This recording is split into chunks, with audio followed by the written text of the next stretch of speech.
Morning, everybody. Really nice to see so many people on the line. As really mentioned, my name is Hannah Boyne. I'm the team lead on Ocean here at DEFRA.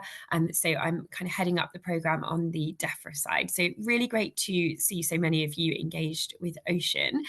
We wanted to give you some overview in terms of Ocean, which forms part of the wider Blue Planet Fund as well. So we thought it'd be helpful to start there, and then we'll do a bit more of a deep dive into Ocean. So the Blue Planet Fund, or the BPF, as you will hear it called, is the UK's £500 million programme that supports developing countries to protect the marine environment and to reduce poverty. And this is financed from the Official Development Assistance, or ODA, budget, and is delivered jointly by DEFRA and FCDO, so the Foreign, Commonwealth and Development Office. So we kind of cover a really wide portfolio that could be some bilateral programming, such as COAST or OCPP, which you may have heard of previously. There's also some multilateral funding, such as ProBlue, and there's some competed elements as well. So Ocean falls under that competed element of the Blue Planet Fund. And the Blue Planet Fund works across 4 integrated themes. So they are climate change, biodiversity loss, marine pollution, and sustainable seafood. And the fund supports programming in ODA-eligible coastal countries, investing in climate change solutions that protect, restore, and sustainably manage and deliver strong outcomes for poverty reduction across 6 priority regions, which are detailed here on the screen for you.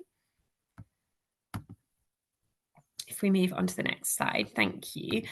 So we've got the thematic areas as well that the Blue Planet Fund covers. So the Blue Planet Fund incorporates cross-cutting themes such as gender and vulnerable groups, human rights, modern slavery, the rule of law and corruption, nature-based solutions, and economic shocks. And these are the 7 outcomes that the Blue Planet Fund aims to support.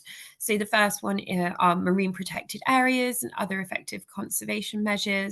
So countries have increased willingness, capacity, and access to sustainable finance to establish and sustainably, effectively, and inclusively implement and manage marine protected areas and other effective conservation measures within national and international waters.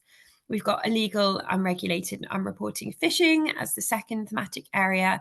So these activities are more effectively monitored, prevented, and deterred, and international enablers are increasingly minimised. The third is international and large-scale fisheries. So management of regional and national fisheries and aquaculture is strengthened to deliver sustainable fish stocks and healthy marine ecosystems, providing inclusive livelihoods and reduce overfishing.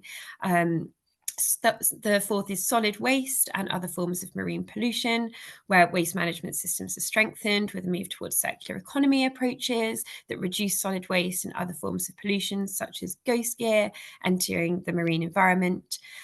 We then have small-scale fisheries management, so where local communities have improved fisheries management knowledge, capacities, and incentives, supporting more climate resilient, inclusive, and sustainable livelihoods.